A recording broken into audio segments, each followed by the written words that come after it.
This is Jeff Nyquist, and I've got Alex Benesch with me. Again, another Friends and Enemies discussion about uh, the politics of Europe, the background of World War II, the rise of communism, the strategy of Stalin, the strategy of Germany and the United States, France and Britain, Japan. I think this is really interesting because I've never really talked to a German researcher in depth because I have questions about Germany and what happened, and I've read a lot, but of course I haven't read all the German files and all the books. Um, let's start with the basic thing. You've read Victor Suvorov's The Chief Culprit. You've read Icebreaker, I presume. No, no, not that one. But You haven't, but you know the thesis Yep. is that Stalin regarded. Okay, so just to set the stage for everybody that doesn't know, you had the Bolshevik Revolution coming out of World War I, which Lenin called the first imperialist war, right? All these great European empires went to war with each other, the Central Powers against the Allies, against the Entente, and and of course this war resulted in revolutions. Bolshevik Revolution in Russia, revolutions in Germany, and the Austro-Hungarian Empire came apart. There was this transformation of Europe, this change, and so then in 1920, um, Lenin said, "Look, in the midst of the Civil War, we were not able to spread the revolution to Germany. They thought for sure it was going to spread. In the Soviet-Polish War, the Red Army was marching towards Germany, but the Polish army stopped them at the gates of Warsaw, and so the revolution didn't spread, and Bolshevism didn't spread, however much it happened. And so you had the struggles of the 1920s, and you had the emergence of National Socialism." And it's interesting, National Socialism, Victor Suvorov in his book, The Chief Culprit, points out these similarities between Hitler and the Nazis and how there was this closeness at the beginning between the kind of rhetoric that Hitler's originally called the German Workers' Party and then the National Socialist Workers' Party. It was originally they had certain alliances with the Bolsheviks when the Munich beer hall push happened. There was some clandestine negotiations with the communists in Berlin at the time. This is what Suvorov is claiming, but the communists didn't uphold their end, and Hitler sort of drifted off. But that Stalin developed the idea that Hitler was a person that could be used as the icebreaker of the revolution to bring about what Lenin anticipated would be a second imperialist war, in which the non-communist world would go to war with itself, wreck itself, and then the Red Army could move over Europe. And he envisioned the same thing for the Far East, that Japan and China, the two biggest powers in Asia, would go to war with each other, and that Soviet Union would be the one to come in and set up communism in East Asia, that Japan could be gotten into a war with the United States. And then we have a book called Operation Snow, which shows that Soviet intelligence tried to provoke Pearl Harbor from happening, if you've heard of that book. Okay, so now I've laid it out. So what do you say? What do you know from your sources there in the German language? well, first of all, it's to this very day, this is the big trauma, the missed opportunity of the 1920s. So not only did the communists fail to take power over Germany, they also they underestimated the National Socialists, and they underestimated how this all could go so wrong. And this double trauma just translates to this very day, even in the United States, because sometimes people can be, let's say, deluded about things seeming calm, right? So the 1920s in Germany, they were often regarded as sort of the forced, let's have some fun years. Okay, so after World War I, you had sort of this re-emergence of culture and movies and theater, and people just wanted to have some fun. Okay, this was in the 1920s, and I wanted to forget the horrors of World War I.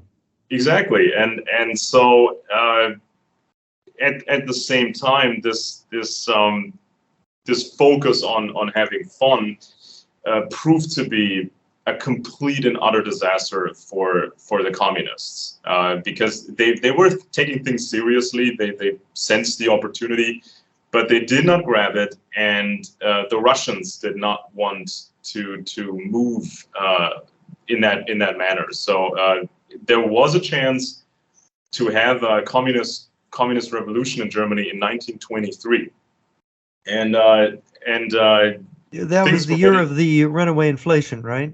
Yeah, things were ready to roll, but the Russians said no, this is not the time. And you had famous German communists who were absolutely shocked about this, and they came to visit the Soviet Union, and they were told that this was not the right time. It was more prudent to let the Nazis take power, watch them fail, and this would be interpreted as sort of the last breath of, old type system. So like, because the fascists or the Nazis, they marketed themselves as, fairly old school. So this would be the last breath of the old ways, and then the communists would take power. Now, of course, things went differently, which was part of the Russian strategy. I mean, if Europe is on fire, it's easier to take over. And so to this day, this is the trauma of communists. And in today's situation, especially in America, even when you look past the everyday scandals in the newspapers and the Trump stuff and whatever, things seem sort of calm. And the general population, they want to focus on work, family, and have fun, right? That's their focus. But today's communists, they have not forgotten the old trauma, and they feel like they're under pressure, because if something like National Socialism happens again in America or something along those lines, this is the end. So then everything's going to be over for the left. And so and they see Trump maybe that way, huh? Exactly. So I mean, if you really look into Trump, he's just telling people what they want to hear, and it's been like this for a very long time. But I mean, if you place yourself in the head of the mind of a communist today in America, they see the warning signs everywhere, because even after 100 years of, let's say 100 plus years of modern socialism in American politics, things have not really moved the way the left wanted it. So you still have the super rich. You have, I think, 90% of Americans not owning any real significant assets and so on. So they feel like they're losing, even though things have turned fairly left, and yeah, exactly. Things even have though turned fairly left, but still at the same time, there's this panic that they're losing and something big is going to happen. Mm-hmm. And when that happens, they have lost forever, because look at what happened in Germany. They thought they could actually have a Nazi government for 5 years, and then it's going to fail. It's all going to fall apart, but it didn't. So that's why you should never underestimate communists today, especially in the United States. They may look like a joke. They may look like some crazed political cult, but don't forget that this is the big trauma that they're carrying around, and this is what motivates them. So it's just they fear losing, and they fear losing forever. And so over the last couple of years in the United States, you had sort of this European style activism in the left. So suddenly you hear these terms like what they call it Antifa in America, but it's anti-fascism or anti-fascist action. This is what it's called. And that started in Germany, didn't it? In the 1920s? Exactly. Yeah. And so these, people who at least sympathize with communism or socialism, these people are everywhere.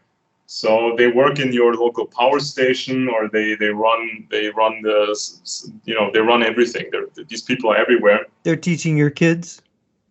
Exactly, and and when this climate change thing became a thing, this also added to this pressure they put on members in these circles. So time's running out. So the communists basically have embraced the climate change thing as, and of course it's my thesis that it's their game, that they actually are behind the whole climate change narrative. They're the ones that are pushing it. Am I wrong? I've looked at this a few years ago, and I thought, well, I wanted to be as open about this and focused about this as I possibly can. And I found out two things. One, it's not what it's marketed as. It's not international. So green people, they always say climate change, climate science is very international. It doesn't serve one particular country. So there's no suspicion of any country trying to gain an advantage from it. But in reality, it's climate science is dominated by Britain and the United States. The second thing is that it's pure science and it's not clouded by anything else. It's not clouded by politics and so on and so forth. But yeah, and this goes back to, especially as this goes back to World War II. It grew out of the military. You know, the whole climate science used to be weather science, and this was a deciding factor in World War II. So if you remember, the landing of troops at Normandy was dependent on the weather. Yes. So before that even happened, there was a tiny window of opportunity when you know, the sky was right, the waves were not too big. It was a tiny window of opportunity, and before that even happened, that landing, there was a kind of a spy war and a physical war to gain the upper hand on weather data. So the German encryption was broken, so the British, they could gain access to German weather data. And there were weather ships, weather airplanes, and they were routinely shot down or replaced. So in the Atlantic, because the weather often was brewed in the North Atlantic that came to Europe. It was a race. It was a race to gain the best weather data, and the British obviously won. And at the same time, they had weather experts work along with chemical weapons experts, you know, the port and down guys and such, and biological warfare. So you needed weather experts to tell you where to spread a chemical agent or biological agent. You know, how do you spread it? Where do you spread it? So the whole thing was very much military, and out of the war came the Climatic Research Unit, the UK Met Office, super militarized, of course, and then with the Americans, you had NASA, you had NOAA, and they were all contributing to the science, and to a degree, it was about labeling military technology civilian. So, for example, if you can observe icebergs, if you can observe sort of, you know, the oceans and such, you could also observe the enemy. So this is where it originally came from. But at some point, some weird circles, they kind of changed the original climate research. So this was a straight military thing. So the gold standard was, can we get an accurate weather prediction 7 days in advance or 2 weeks in advance? That would have been the holy grail. If your Air Force could know the weather in advance for a week or 2 weeks precisely, this was the holy grail. So we're talking 2 weeks, 1 week, maybe 3 weeks. Those were the timeframes they were hoping for. Not what the Greens and the communists claim today, that you can predict 50 years into the future and 100 years into the future. And so when climate science became more ambitious, it became convoluted and hyper complicated. So the idea that you can take these very, very different, very complex fields of research, combine them in a way, and then translate this into computer code. It's sort of a ludicrous idea if you think of the accuracy, for example. So NOAA did some great work on ocean research, even deep ocean research. This was meant for realistic purposes. You know, you wanted to figure out the ocean, you want to watch Soviet submarines and so on. This is what it was built for. But then these weirdos, they actually proposed that you could use this military data basically and then create this super program, this super software. And the most important one is, it's called, what was it called? It runs on these Cray computers at the UK Met Office, these monolithic computers, and this software simulates the world supposedly. And then you can run a simulation, and that simulation tells you it's going to be that much warmer in 50 years or 100 years. And I've looked at current active climate researches. Mm-hmm. And I looked for studies that contained, especially in the title, that contained words such as challenges and problems. So I wanted to see what active leading researchers had to say about problems in their own field. And this is within what time frame? Recent. Over the last 30 years or last 10 years? No, last 10 years. Yes, okay. Last 10 years, so recent studies. So, and what I always found was that the original purpose could be fulfilled. So, for example, you wanted to have an advanced secret weather report for the military, or you wanted a rough estimate a year in advance what the operational area was going to be like for the Navy or the Air Force. And of course, this also touched into weather weapons, weather modification. So these were realistic goals. These were original realistic goals, reaching back to the Second World War and you know, the weather forecast that made Normandy possible. Mm-hmm. So every time I looked at these studies, the leading researchers were saying, we fulfill the realistic goals.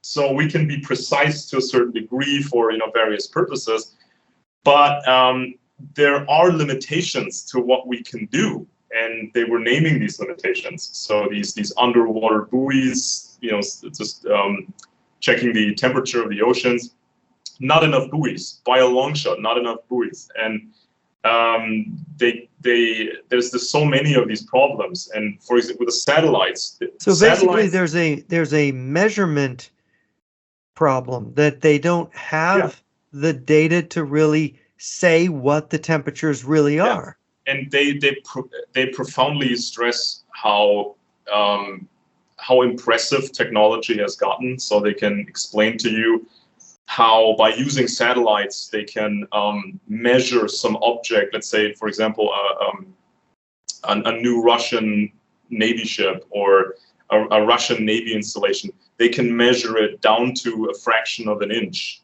Okay, so that's impressive. They look at it from space, and they can tell you exactly how large this object is. But you cannot use it to measure how much the ocean is rising. It's just not good enough for that. And they tell you that very specifically. They tell you what the limitations are. And this is everywhere. You know, leading scientists saying, it's made for a specific purpose. It's good enough for that.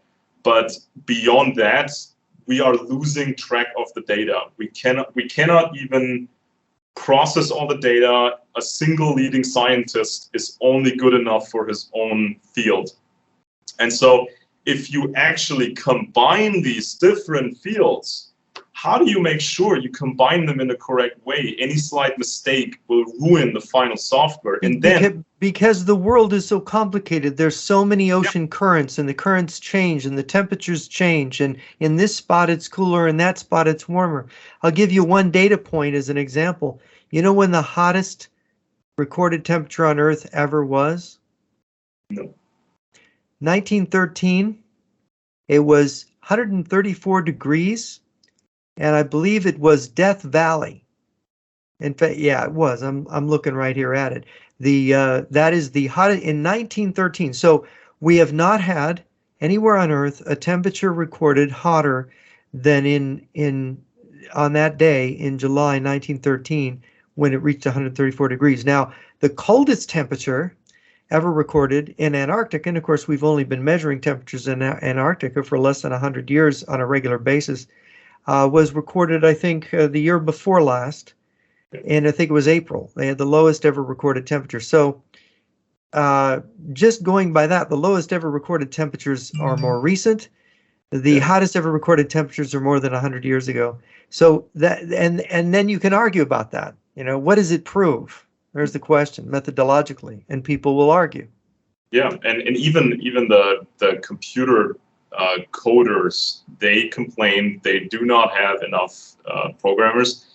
The programmers they have are not good enough, and it's an impossible challenge to translate completely different fields of climate science, to translate this into sort of a master software, right? A program that's supposed to predict the future. And there's no other way to judge the accuracy of the program, because there's no other way. You can use a similar type of program, but that's not actual evidence that this can accurately predict the future. You don't have a time machine. You can't travel to the future and back and then check if this all lines up. And so it is possible to manipulate this master software if you hide little manipulations here and there, because the average leading climate scientist will not be able to find these manipulations. And so it all seems very, very legit. It's always weird if politicians or even scientists, if they say, well, it can't be fakery, it can't be manipulated, because there's hundreds of thousands of climate researchers. They would all have to be in on the scam, and this is impossible to keep secret. But that's not how a scam works. That's not how manipulation works. You want everybody to believe that it's accurate and it's very scientific. So hiding specific manipulations is fairly easy, and you would expect, especially the left, to complain about the fact that climate research has been dominated by the United States and Britain, and climate science is thoroughly militaristic. Everything about it came out of the military, and at some point the military character was sort of hidden a bit by NOAA and NASA. But even if you look at the directors of NOAA, they're usually military guys, and it still has this military character. So wouldn't you expect the left to look to figure this out and complain and say, "Oh my God, this is all from the military, and we hate the military"? But they're not saying this. And even this Michael Moore character, he produced a movie that was critical of large corporations buying up the green movement to a degree, and just making more cars and building cars and things, instead of promoting pure Marxism. But not even Michael Moore dared to tell people that climate research is very, very, very militaristic, and it's run by the United States and Britain. So there's different interpretations of why this piece of software was created. This master program that supposedly predicts the future. I mean, if I read, let's say, one of the latest books by this Microsoft guy, Bill Gates, for example, I mean, he tells you that his idea of the future is that special companies, corporations, they have these new patents, and they can make basic products in a very, very complicated way. Because nowadays, every country could use gas and oil and make these products and make concrete and make artificial fertilizer. But in the future, only select corporations would be able to make these products that are climate CO2 neutral. So this is one interpretation. But of course, if somebody was inclined to have more socialism, controlled socialism, that would be, of course, a motivation as well to hide specific manipulations in climate science, to manipulate the outcome, manipulate the final piece of software that tells us the future, supposedly. Yeah, what I see is when I look at the global warming science, and I've got Curry's book here, who was a climate scientist that originally just sort of accepted it and then went and looked at it and said, this is a political agenda being pushed by a minority of scientists who have kind of bullied other scientists into going along with it. And when I look back at the old Pravda editor, whose name eludes me right now, he wrote a book in which he said, look, in 1982, this is going to be the future, global warming. This is how we can get to show that capitalism has failed and the people need socialism. And so when you see who's pushing it, the whole agenda, you're looking at Al Gore, who wrote Earth in the Balance. Al Gore and his father were put into the United States Senate by Armand Hammer, who was, according to the Hammer file, a KGB agent. I mean, Occidental Petroleum, right? Yeah. Well, yes. Armand Hammer was an American who knew Lenin, who got rich trading with Soviet goods, who married a wealthy American woman and increased his fortune. Ended up owning a lot of assets, but he was when he did business in Germany and in France, the intelligence services in the 1920s in those countries found that he was an agent of, then it was the GPU, the what we call the KGB, the Soviet intelligence. So Edward J. Epstein published this in the Hammer file.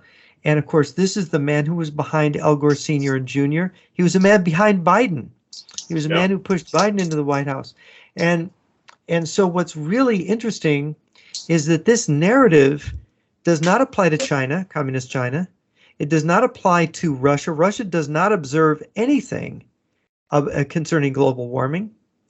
And it is only applied to Western countries. And then now I point to other narratives having to do with the World Health Organization and all of these regulations the World Health Organization is going to now impose on all the nations that are part of the treaty of maintaining common hygiene, right? And it's sort of like, well, China controls the World Health Organization, and China's in bed with Big Pharma, and you know the rest of it. We can't say it necessarily in front of a mixed audience because there's actually censorship, but these narratives don't apply to these rules are not going to end up applying in China and Russia. They're not going to end up applying in any communist countries, only in Western countries where the damage is going to be done. I mean, the climate predictions, it's almost like I always compare it to, let's say, to a what do they call it in the ancient world, where you had a specific person who could predict the future? What do they call that in English? The oracle. The oracle, exactly. The Delphic oracle was the most famous one for accuracy. Yes. So sometimes, I tell people it reminds me of an oracle. Correct. So you have these monolithic computers. They look like something from the ancient world in a temple, and there's this magical piece of software. And it puts out this simulation of Earth that looks kind of psychedelic, and it predicts the future, and it tells us what to do. And who was the original doomsayer? Who was the original oracle? It was Karl Marx, right? Karl Marx explained that any sort of freedom in capitalism was going to inevitably destroy the world, because it's only exploitation to him. There's always going to be many losers. And so this capitalist system would have to exploit all the resources and have a bunch of wars and basically destroy everything. And it would pauperize the people to the extent they would rise up. So he was kind of the original doomsayer, and he was making this prediction, and to this day this prediction has not come true. So his whole mechanism, I mean, he tried to present it as a science, just like the climate software. The final output, the final software is supposed to be scientific. And when Marx failed, especially when the 1990s came around. This was a time, and I've told this at the beginning of this talk, when the 1990s came, people wanted to forget the Cold War. They wanted the happy years, just like the 1920s in Germany. They wanted to focus on family, they wanted to focus on having fun, art, theater, cinema, and just have a good time for a change.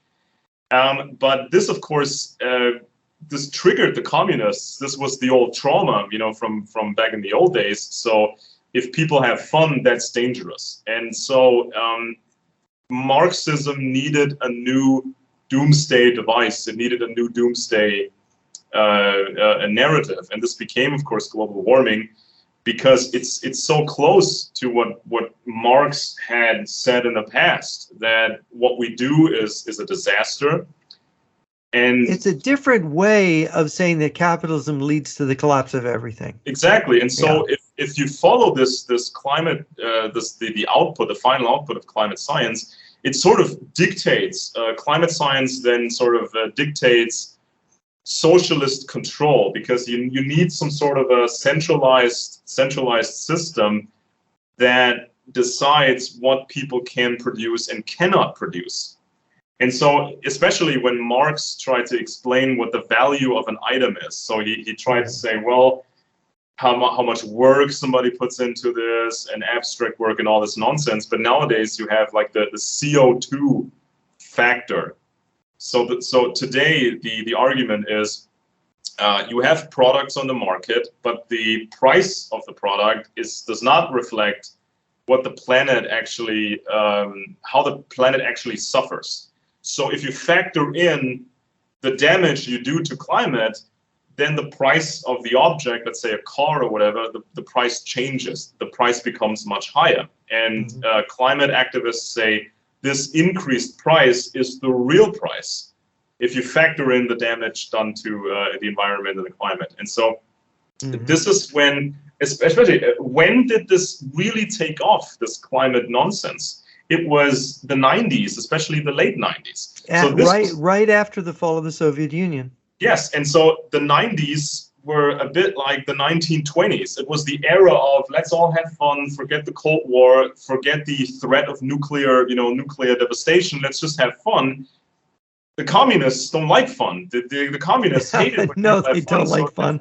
So, and then in 1999, this the hockey stick thing happened, and this was when the new Marxist type doomsday prediction happened. So time is ticking, the clock is ticking, and the hockey stick, of course, is the idea that they got rid of the global warming, the medieval warming period, and erased it from the history books. So tried to get rid of it, and they got caught. Yeah, and if you look closely, you can find leading scientists all over who describe the weaknesses in this whole process. Because it's been warmer on the Earth, and we weren't driving SUVs, and we didn't have as much of the CO2 being put out in those days. Correct, and so supposedly the clock was then ticking. And now remember what we talked about in the last episode, these old networks and the strange connection of these old European networks with socialism and communism. Remember, who's running the Worldwide Fund for Nature? Aristocrats from Europe, right? The WWF, the Worldwide Fund for Nature. It's aristocratic people. Then who's been running the Climatic Research Unit? It's aristocratic people. Who's running the Hadley Center and the UK Met Office? It's these aristocratic people. So I think that it's different groups that have placed their hopes in this climate scam. So the socialists, they wanted to use it to have socialism. Some corporations, they think they're going to have a monopoly on the new patents to make climate neutral products. And then I think there's a group that wants to have sort of a combination of different ideologies to create sort of the super ideology.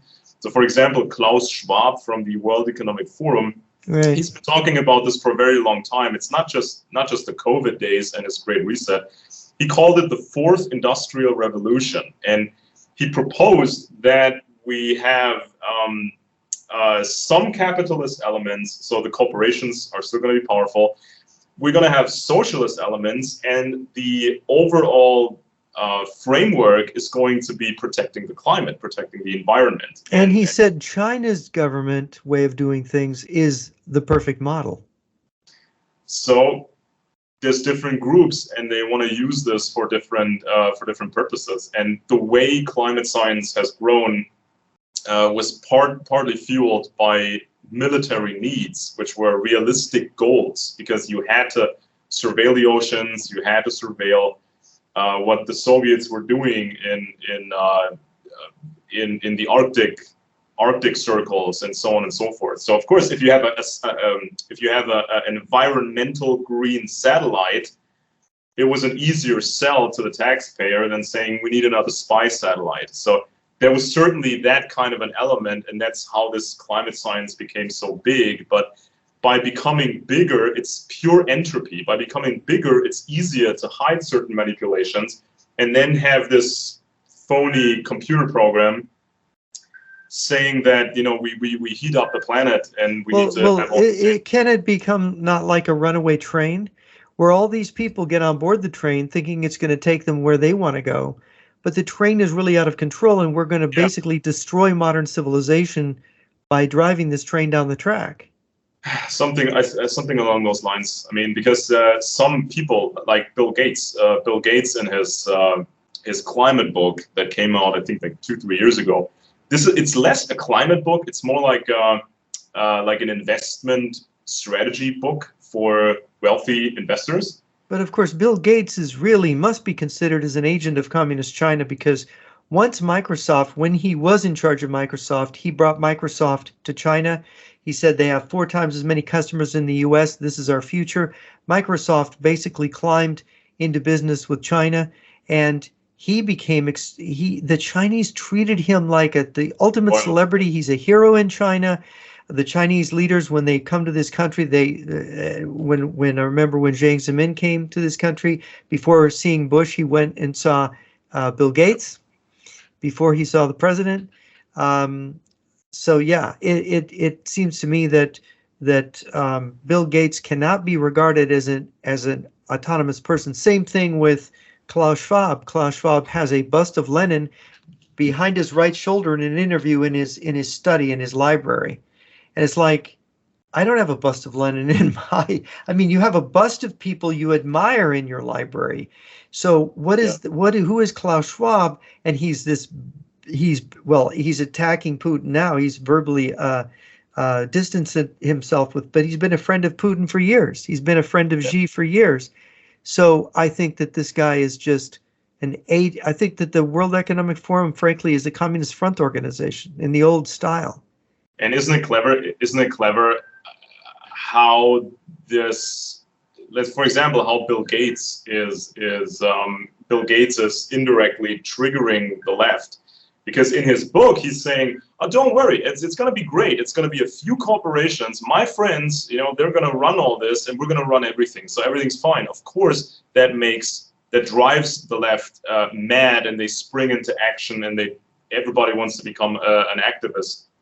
Everybody wants to become an activist, and I think it's different people, and they've been told different things. I think that some of these characters, they sort of they're not really told what this is about. They just hope that it serves some kind of goal. For example, maybe create a stable world system where the United States and China and Russia get along happily and whatever, and maybe they believe that this climate nonsense is going to achieve that thing. But of course you have hardcore communists who basically say that the clock is ticking, and when you have, let's say in Europe, when you have in Europe certain corporations that deal with gas and oil, and you have the Russians that want to sell us gas and oil, this triggers the communists like nothing else.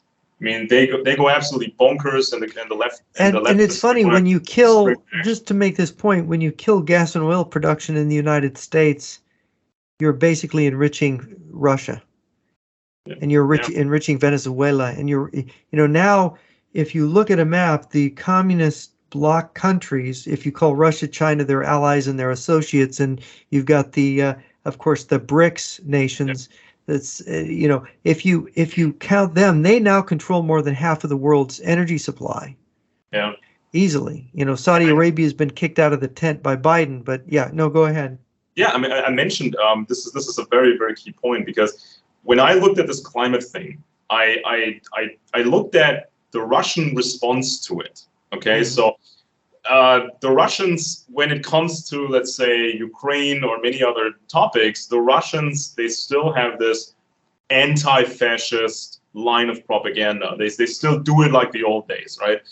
But when it comes to this climate science, I mean, climate science, as I said, it's run by Britain and America. It's not really international, dominated by Britain and America. And couldn't the Russians expose this? Couldn't the Russians use their propagandists in the West to expose all this and tell people it's just a bunch of military technology parading as green? It's imperialism trying to tell you what the weather's going to be. It's American. Yes. It's American imperialism. It's all a big scam. And look, this evil military stuff was everywhere. I mean, wouldn't you expect the Russians to do that? But they did not do that at all. That's right. And the Chinese, the same thing. What's interesting is that I had a Chinese source, and there was I think it was 2018, there was a conference in China between what we would call climate scientists, but scientists who are experts in the sun, in the cycles of the sun and how the sun influences the weather. They had a conference in China, and they were actually privately saying, look, we're worried that the weather's going to get colder. We're worried about a grand solar minimum. But then publicly, when they would make statements, oh no, they were giving lip service. I noticed in the Chinese press, they were giving lip service to global warming with qualifications. Yeah. Right. And remember when this guy Michael E. Mann, I think he was a climate scientist, a famous climate scientist, and now he's an activist. And I call him the Green General, because he is coaching the other activists now, especially in Germany and other places. So he's telling them what to say. He's telling them what to think. He put out this book where he pre-prepares all the arguments you're supposed to have with your family members, with your coworkers, and you anticipate what they're going to say. So now you have to say this and that. So I call him the Green General. And he had this idea in his book, and this sort of became part of the Democratic Party's policies. He made this comparison that today, to combat climate change, we need an effort.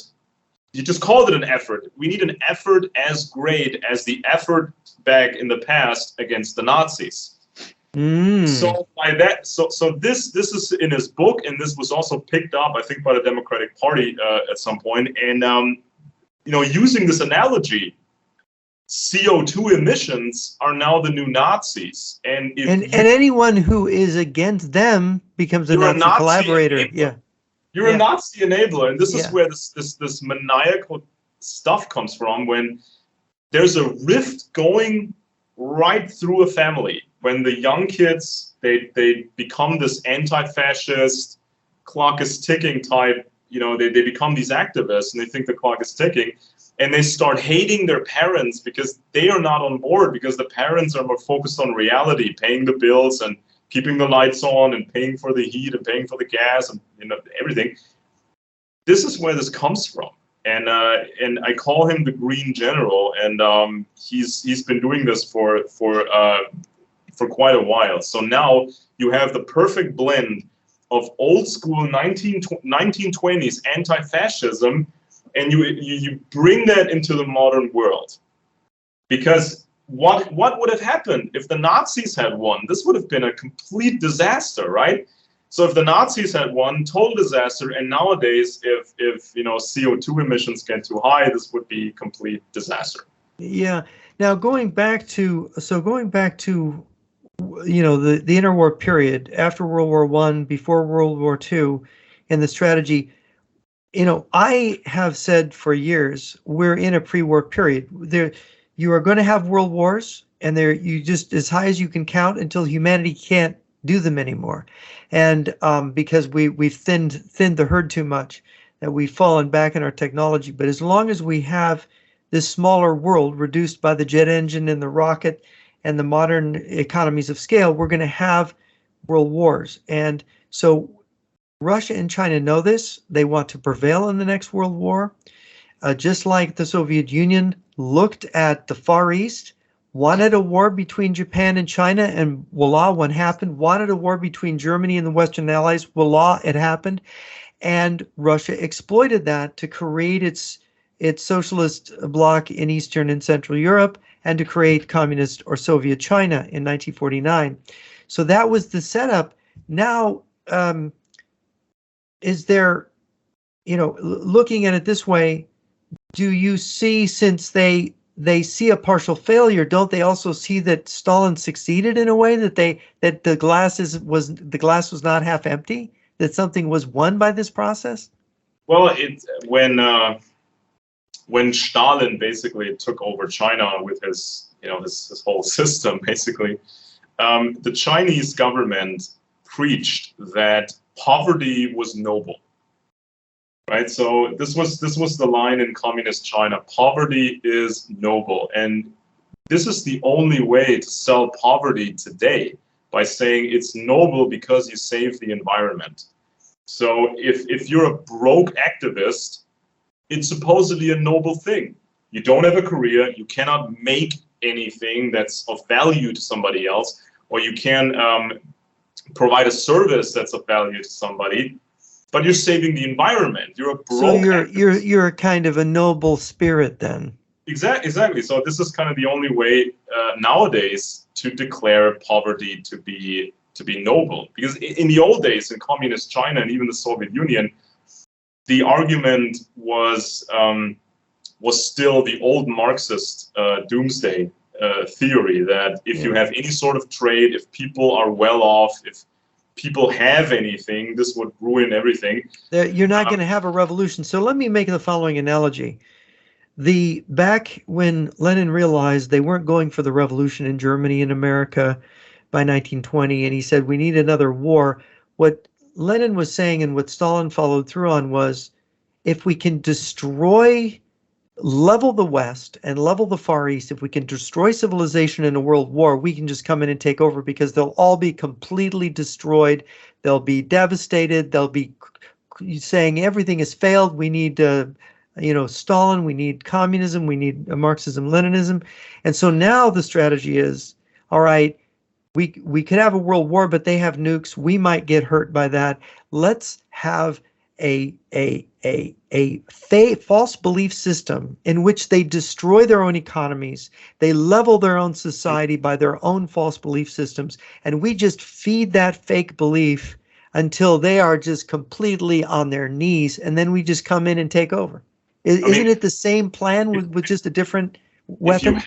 If you have corporations, even larger corporations in the West, and you join the workforce and you start out with an okay salary and you work your way up, and then you can afford a house, you can afford to have 4 kids and 2 cars and vacations and stuff.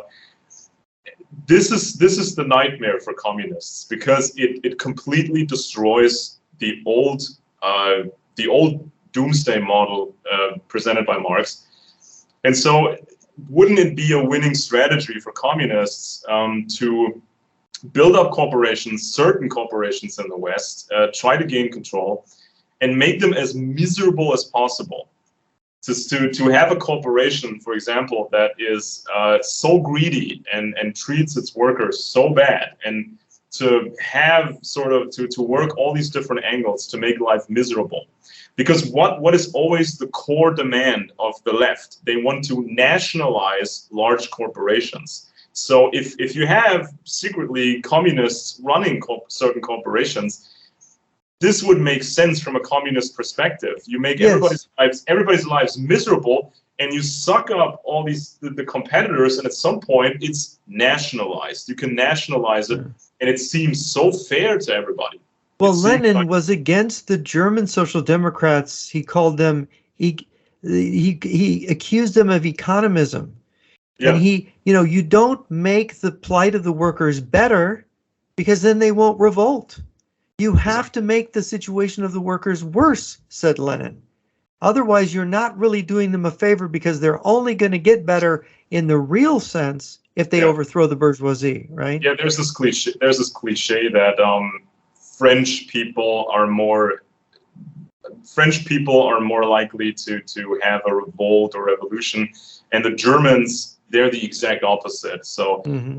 what was the old joke? If Germans rebel against the train system, the train system, they would actually buy train tickets to be there to protest. That's sort of an old joke, right? Because Yeah. Germans supposedly are, very they're not inclined to overthrow things and do this And sort of. in fact, this became established in American political science by like Willy Schonfeld, who studied in France. And Schonfeld and they had this notion about France because Schonfeld was really an expert in France.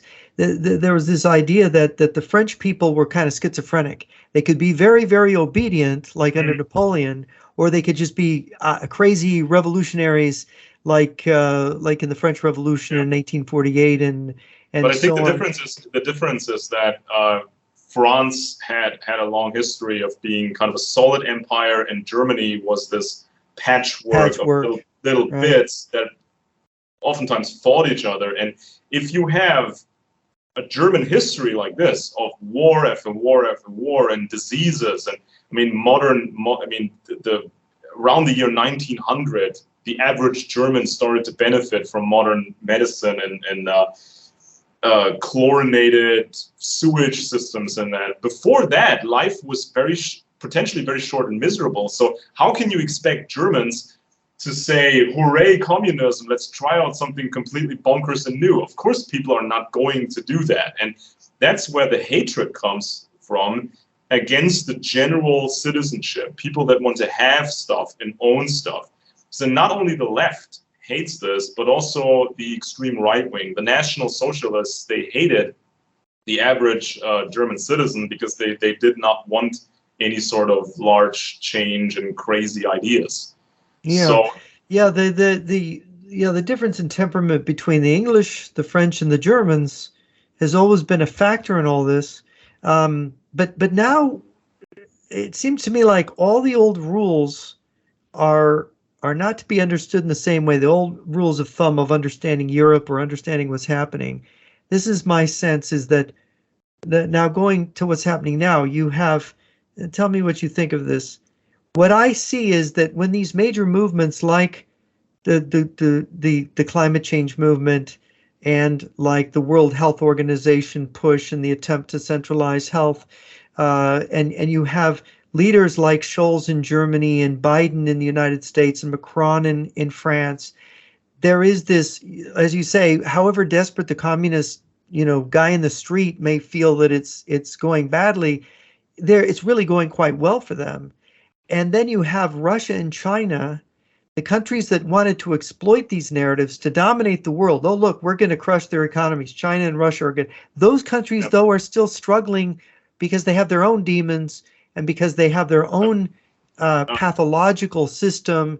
And as much as they're trying to feed us disinformation and trying to poison our system and mm, sabotage the West, as much as they're trying to do it, they also are self-sabotaging because of who they are, how evil they yeah, are. Because evil is its own kind of stupidity. But here's China trying to go to war, trying to mobilize, and its own economy is failing. You got Russia has invaded Ukraine, and it has not been successful. And so, where does this go? I mean, are they going to persevere in this strategy and then ultimately prevail, or is there something in the West? Somebody in the West knows what's going on, and is there a counter strategy? Because I just talked to Jimmy from Brooklyn last night, and Jimmy's saying there's nobody playing back against the communists. what is the one system that has not been tried out in the real world on a large scale?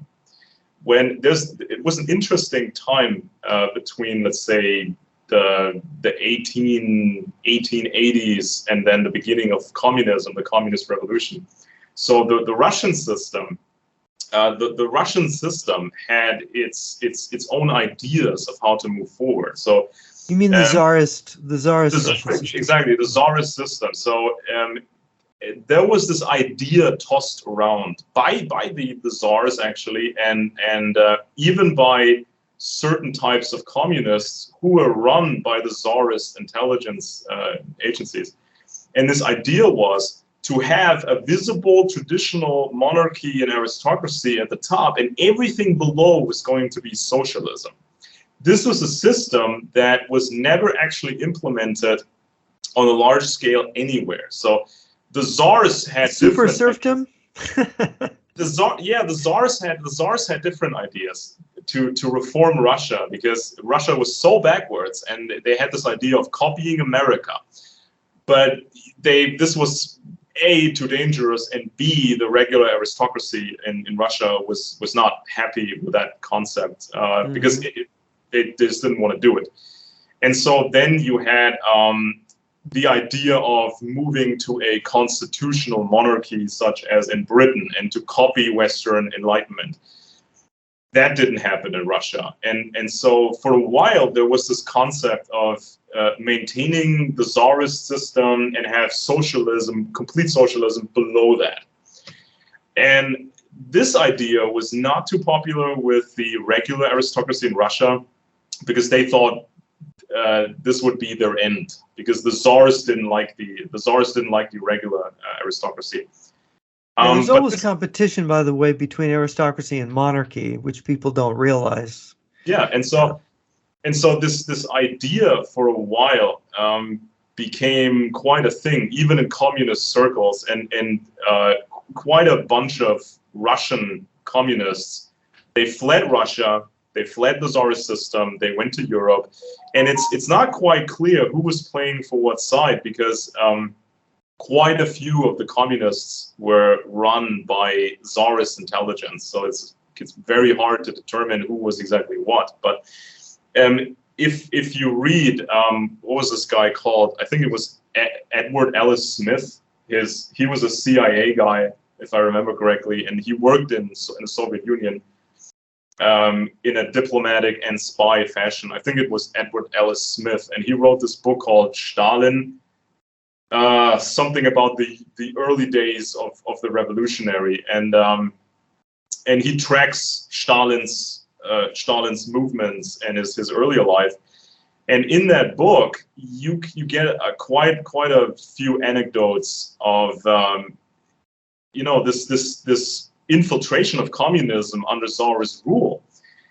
It seems like for a time, the Russian Tsars actually had intended to control socialism, control communism, and then form this new system. Keep the Tsars and have socialism below, but that sort of got out of control, and that turned into something else. But this was a concept.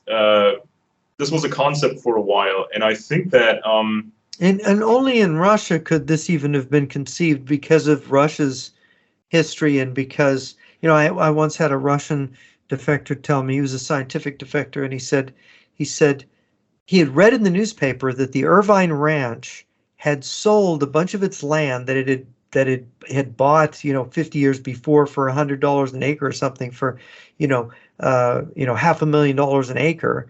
And he said, this is immoral, this is evil. In Russia, we didn't even, under the Tsars, we didn't even have fences. We don't, nobody owns the land, you can't sell.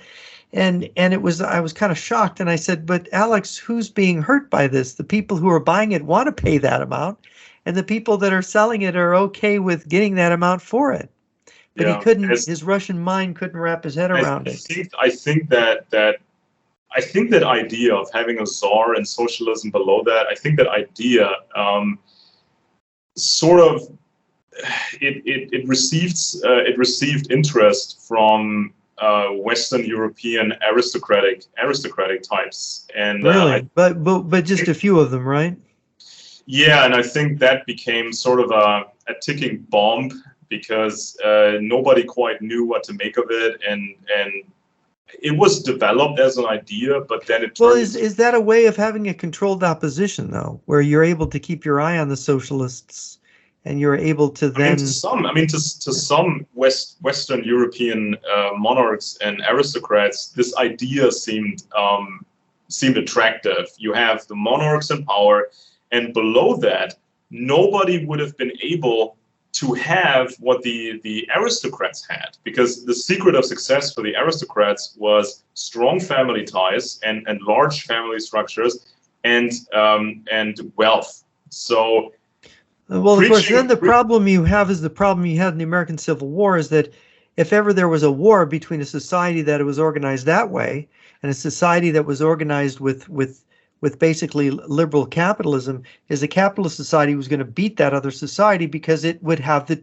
modern tools, it would have innovation, it would have science, it would have industry way above what a society that had an aristocracy and a monarchy at top and socialism at bottom. They would just simply not be able to keep up economically or militarily, would they? Yeah, but it, I mean, to some aristocrats, this probably seemed like an attractive proposition, because an aristocracy always has competition. If citizens become too smart, if they have larger family structures, and they figure out how this intelligence stuff works, then of course it's game over for the aristocrats. And I think that led to some aristocrats actually partially developing sort of this concept of having a monarchy and socialism below, but I think this went horrendously out of control. Well, if we can remember what aristocracy was for and how it formed, it was the warriors on horseback, the men that could own horses, who could afford armor,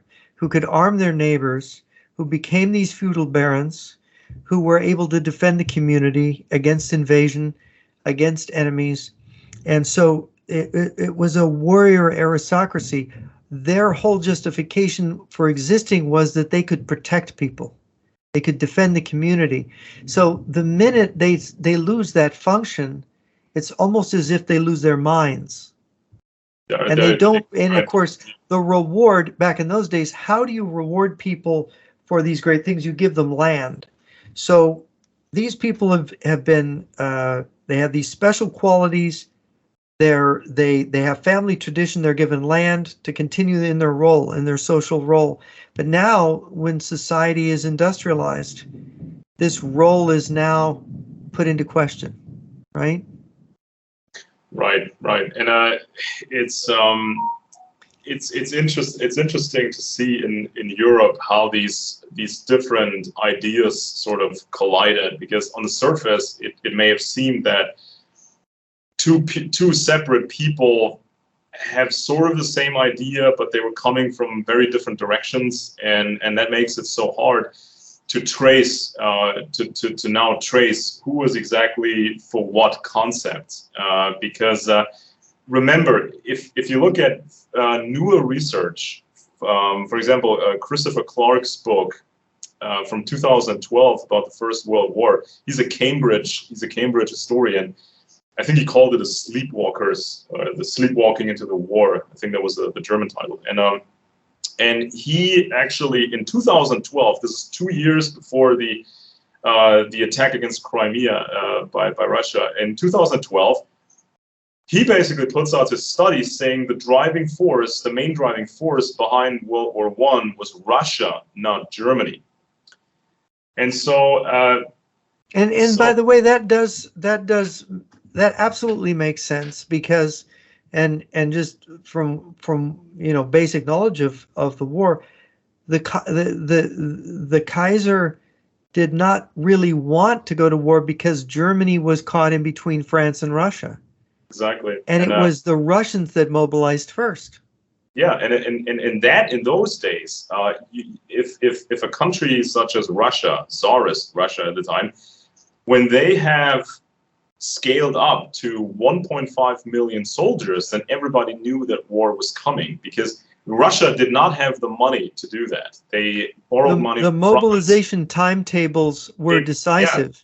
So they had to borrow money from France. They had to buy munitions from France. And the French had built the railroad system in Russia to allow the mobilization. the Russians had to mortgage basically their land, their mines, everything they could think of to afford this. So the way things worked in Europe for a very long time, it was basically like this. You always try to form a bigger, stronger alliance to squash the weaker alliance. This has always been done. It's always been done like this. And at the time, before World War I, Germany and Austria were in a weak alliance, fairly weak alliance. And so the Russians had formed this stronger alliance, and everybody knew war was coming. And isn't it interesting to see that the study comes out in 2012? By that time, of course, Germany is meaningless in a military sense, but the new threat is Russia.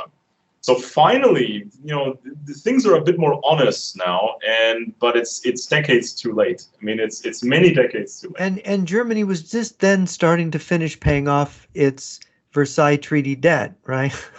Yeah, and so the war killed. I think it was the First World War killed around about 2 million Russians, I think. It killed 20 million people overall, but yeah, it killed a lot of Russians. Then came Russian Civil War, yeah, which caused about, I think it was 8 million dead people. And that's just a rough guesstimate because they don't really know. Yeah, and it's just like the communists needed this complete utter misery to take power and to form their new system, and to say there's no czar anymore. You have to worship Lenin now, and this new idea, this new system, which is supposedly much better than the old system. And this thing that you just brought out, the old system versus the new system, this gets us into philosophy and religion, because at the bottom of every social system is a religious, is a theology or an ideology or an idea or a philosophy or a feeling about life, about what is the meaning of things and how things should work. And with the advent of the first socialist state in Russia is really because you'd had a century of philosophizing about a kind of socialist system that would happen in the future, of which Karl Marx became, the leading intellectual exponent, him and his followers in Europe. That you finally had this Marxist state under Lenin that Stalin took over and built up, and so if looking at the old aristocracy, what Schumpeter called capitalism, is the declining form of aristocracy, declining form of feudalism, rather, that is a kind of a joke, that everything is sort of changing, and people are losing their old beliefs. People are calling into question Christian theology, Christianity itself. Since the Reformation, people were disgusted in the Enlightenment with the religious wars, the killing over theological questions. So and it's as a backlash, and then you had all this science coming in the 19th century, and then ideology in the 20th century. People were their ideas were changing, and I noticed this, growing up. There's this change in the 1960s from a country that has serious spiritual belief in traditional religion, to underneath it, they really do believe in their day-to-day life, in their actions. They believe they're materialists now. I mean, they are materialists, and Marx was dialectical materialism. They might not want to go to Marx, but okay, they're capitalist materialists or they're socialist materialists, and so the whole, and Carl Jung described this as the human race going insane. Yeah, I mean, to me, it was a very paradoxical thing when socialists claimed to the socialists claimed to have a positive view on humans in general. Okay, so but in reality, socialism told us basically that everybody's a potential monster. Everybody has this diabolical force inside of them, and you need constant socialism to keep that in check. So this is where this idea comes from of spying. Everybody has to spy on each other. And even when you had in like the beginning of communism in Russia, you had sort of the anarchist communists. So they wanted to have more fun, not centralized control. Let's just figure things out. Let's all be nice to each other. And what happened? The real communists, they brought, actual machine guns and artillery and shot to pieces these anarchist socialist clubs.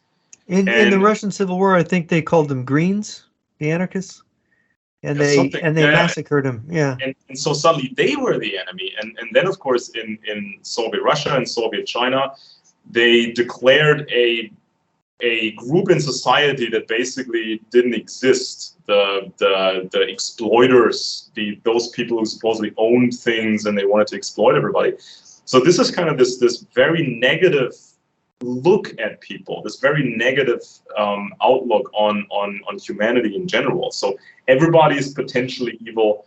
Everybody has this demonic. Well, isn't it true that the socialism is saying that it is these evil traditionalist institutions, it's the evil structures of ownership and property that make people bad. So if we bring socialism, if we enforce socialism, then people will become good, right? Yeah, but still, at its core, to me, it's just socialism brought a super pessimistic view on humans in general, and it's very, very negative, and it's with the Greens, the Green movement today, it really is a despairing enabler. If you're not on board, you're an enabler of CO2 emissions, which is the same as the Nazis back then, and you're basically you're the enemy. Well, socialism is a despairing view, is it not? Because if you actually meet a socialist, if you actually meet one of these angry activists, they will tell you things like I had the encounter with one in graduate school, and it was a political economy seminar, and what was interesting is he said, we ought to try the experiment of running the world without any means of exchange, without money, right? Yeah. And I said, this, and he was a communist who made the suggestion, a Colombian communist. And I said, well, if we do this, billions of people will die. And you know what his answer was? So what? So what? Yeah. And it was like, and of course I had, when he was drunk one time, he told me, I bet you think that people, the people who murder people, are inwardly destroyed and feel bad and are unhappy. I'm here to tell you, I know murderers and they're perfectly happy and they can have normal, happy lives. And I don't know who he was trying to convince, but I looked at this and I thought, what is wrong with these people? And what I realized was that when you believe that when you are a materialist, when you believe your life ends and there's just blackness and that everything was just a bad joke, when you believe that, you are naturally in this point of despair, where Soren Kierkegaard called it the sin of despair, right? Over and over again, the sin of despair, where and in a way, it's the opposite of faith. There's faith and there's despair. And the faith is the belief that God made the universe and he made it good and that we are in it and that all evil is ultimately turned to good. And that's what you have faith in. You live in that faith. Whatever horrible thing happens, you endure it, but you look ahead. But with them, it's different. They really just are touch things and annihilate things, and of course, you have different forms of hateful ideologies, but other hateful, stupid ideologies, I think, are much more honest because they define a certain type of enemy and they say, well, they need to be destroyed, and what an enemy is to a socialist is so universal. It's pretty much everybody. And let's talk about that for a minute. Who is the enemy for the socialist? Anybody. It's literally anybody. It's literally Anyone that anybody. disagrees, right? Yeah, and even if policy keeps changing all the time, this was famously adapted in the novel 1984, the George Orwell book, when the narrative changes all the time. We're at war with this country, we've never been at war with the other country. Policy changes all the time, but you always have to adapt. And if you don't adapt, you automatically become the enemy, even though this idea is incredibly stupid, and even if it's self-destruction. So you're forced to partake in this self-destruction. If you deal with another person on a business level, you can make clear the terms you're offering, and if the other person doesn't want to meet these terms, then you can go separate ways, and it's all fine and dandy. And if some person says, I want to be greedy, you can say, well, good luck to you. I don't think this is going to work out in the long run if you want to stay legal. And but in a communist system, you become the enemy so fast, and it became it became so confusing to people in the Soviet Union. It became very confusing even to people in Western Europe. For example, and I kid you not, I was trying to research the Western German response. Okay, so the Western German response to the Soviet Gulag system, especially the Social Democrats. I wanted to get the literature. What were they saying? What did they know when, and how did they react? And it's almost as if literature and scientific studies, as if this has been, if this stuff has been removed, it's very hard to find anything that pertains to the reaction. The only thing you can find is the reaction to Solzhenitsyn's book, and for the most part, researchers say it was a non-response in Western Germany. The French were outraged. I mean, even the French intellectuals, especially the French intellectuals, they were outraged. They were saying, okay, we don't want that. I mean, they stopped believing to a certain degree, but not in Western Germany.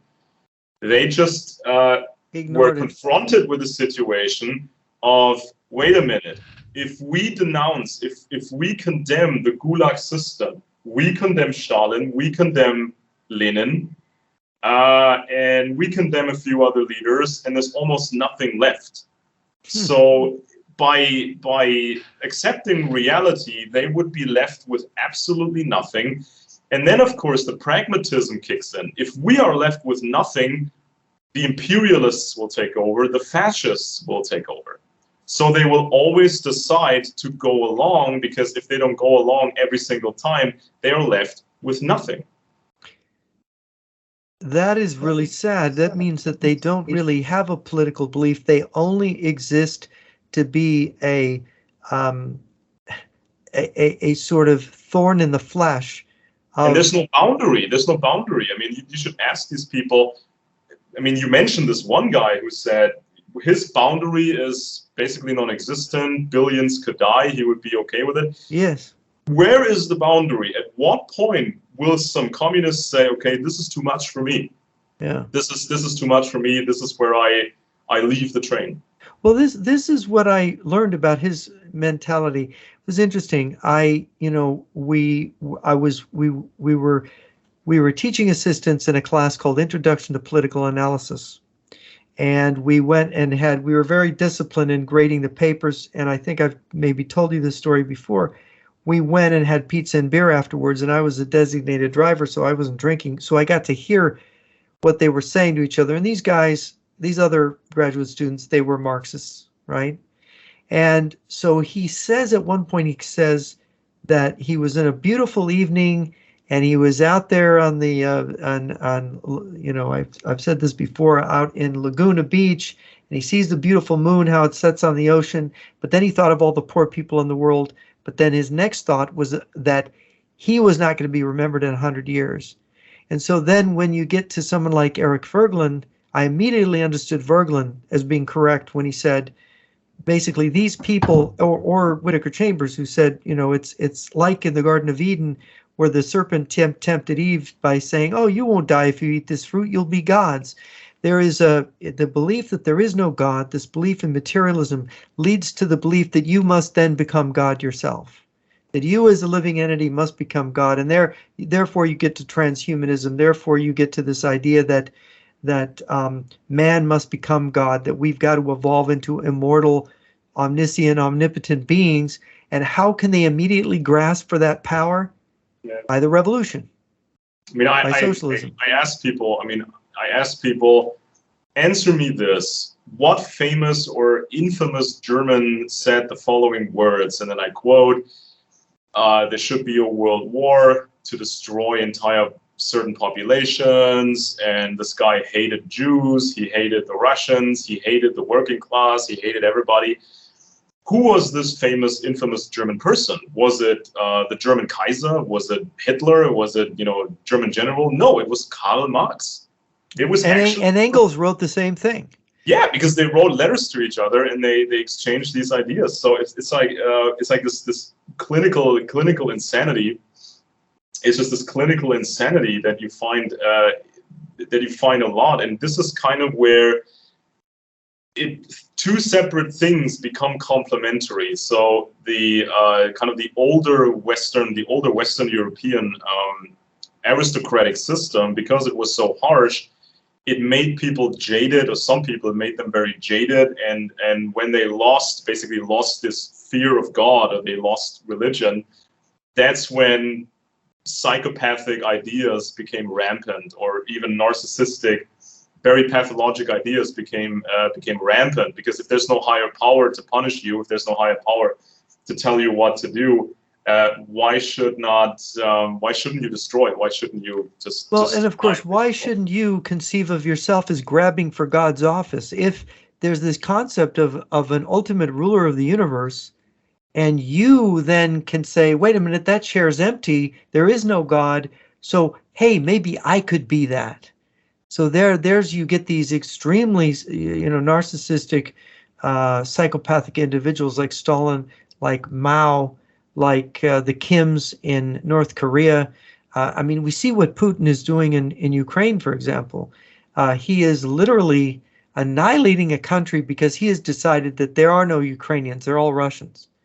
And look at, I tell this to the green movement, the climate activists, because they think I say the regular IPCC report about the latest research in climate science.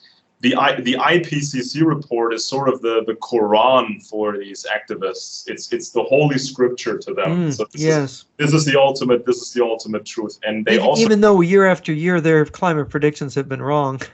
Yeah, and when they combine this with regular Marxism, they think they have found the world formula. They found the ultimate formula. And I asked them, what happened to green environmental activists in the Soviet bloc? For example, Soviet Eastern Germany. They were actually hunted by the intelligence services. They were hunted by the Stasi because these factories, they had little regard to the environment and the health of the people. So people were getting sick all the time. And when you protested that, and when you tried to form some sort of an organization to improve things, you had the Stasi on your tail. They were considering you to be the enemy because you wanted to change. Because their agents in the West are doing the same thing to bring our economy down. They automatically think that if that's done in their country, it's to bring their economy down too, and they're going to fight it. Their counterintelligence is going to. The track record was horrible, and it was in part because communism could not afford to protect the environment. It was just not possible to. The system wasn't efficient enough, and if anybody insisted on any environmental regulations, their economy would have collapsed.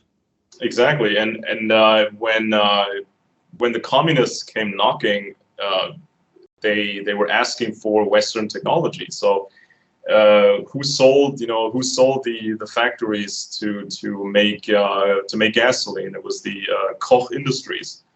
or the DuPont family. They were supplying entire factories to the communists to actually make all these chemicals and make all this stuff. But you know, in the West, we started to, you know, protect the environment and to protect people, but that never happened. That never happened in socialism. They and in China, it's even worse. In China, it is even worse as they have more population.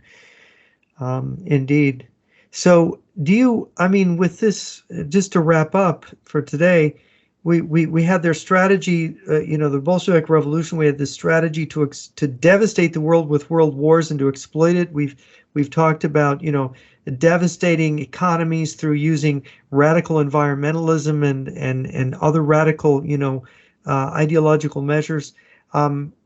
Where do you see us headed now? I mean, do you think that we're going to collapse? Do you think they're going to succeed?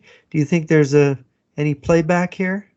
I think the West has accumulated enough technology and knowledge and wealth to protect itself, and I think by having such a control over ideologies, I think they can always make do. They can always sort of make it work in a general sense. So I don't buy this argument by the pro-Russian guys and the pro-Chinese guys. I mean, because they always claim that the East is so successful and we're just in decline. I mean, everybody's in decline, and yes, so that's a good point. And so there might be a point when you know, the superpowers might strike a deal, or somebody might try something outrageous. I mean, I've been watching the pandemic threats, and it sort of crosses over with the biological warfare yes, issue. I think there is an attack vector through this whole area that the Chinese in particular and also the Russians could exploit.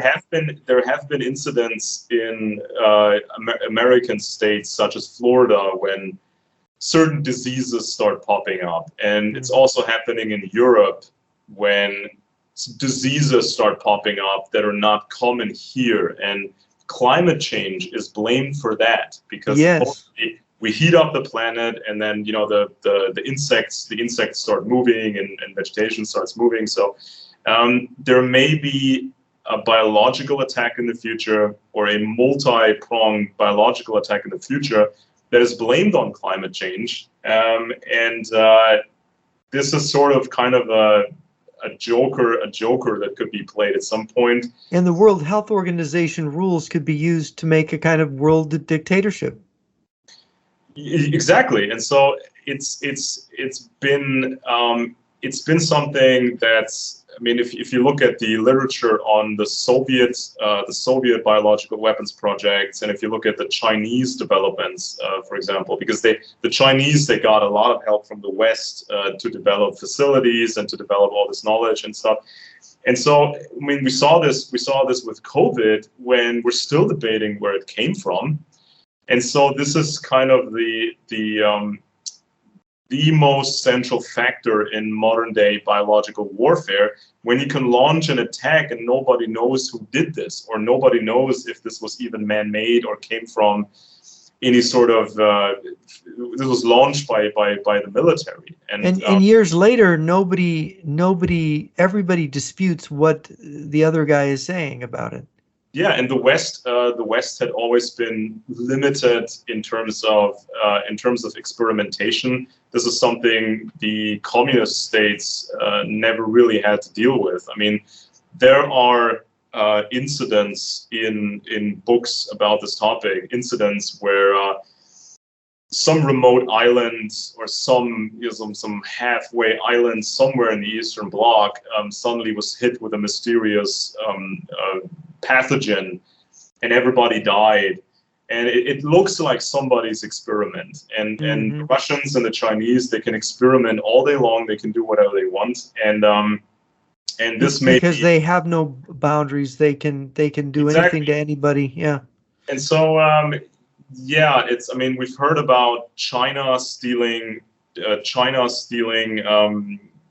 China's stealing information about American citizens. So, for example, they steal medical data, and yes. they steal DNA databases and other DNA data. And even if they don't get all of the DNA data, if they have enough, they can sort of predict the rest with computers, because everybody's related to somebody else. And they can make a genetic specific bioweapon that kills a certain segment, a certain ethnic people of a certain ethnic background, right? Exactly. And so if let's just play out this hypothetical scenario real quick. Let's say China launches an attack. China launches a biological attack against the West. It's supposed to look natural, and they get hit too, but it's done in a way so they get rid of excess population they don't need, so they can like they're elderly folks. Exactly. So they can look like a victim too. They've been hit by this as well, and this becomes sort of a new version of the Black Death. And it's China's alibi. If they catch the disease first, it becomes their alibi. Oh, we got it too, like you said. Yeah, so it's plausible deniability, which is absolutely key. I mean, there have been smallpox, very large smallpox exercises done in the United States. I think the last one was called Pacific Eclipse. And in this Pacific Eclipse exercise, the experts factored in disinformation.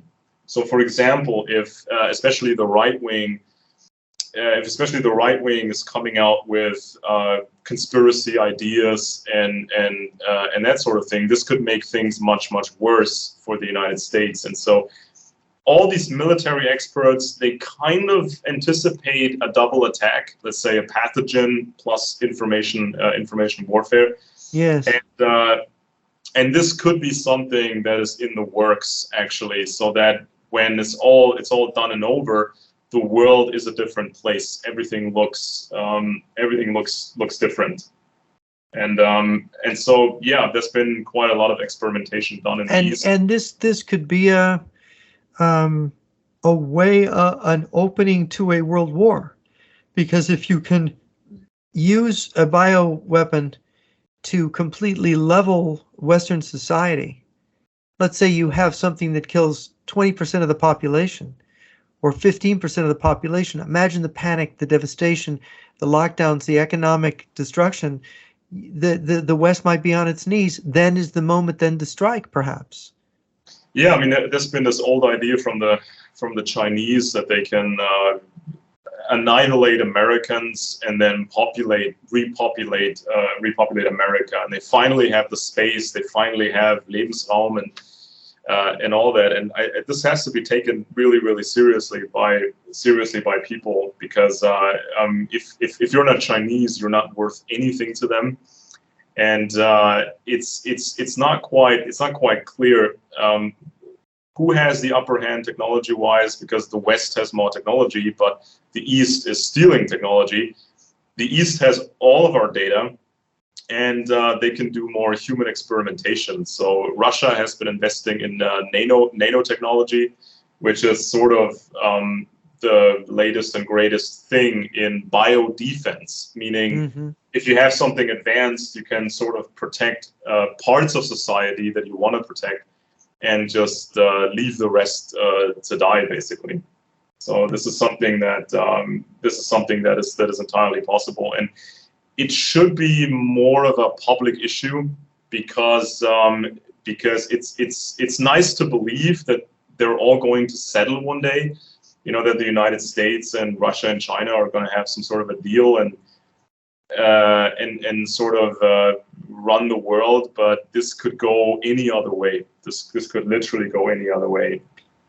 Yeah, no, rivals, there's always the instability. Rivals ultimately turn against each other and fight for ultimate control, and that's what makes the changes in history. Yes, and it's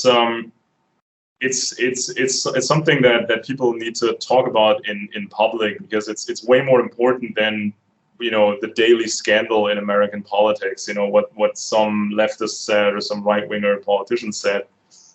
I mean, at the end of the day, people are Americans, people are Western Europeans, and the threat is very real.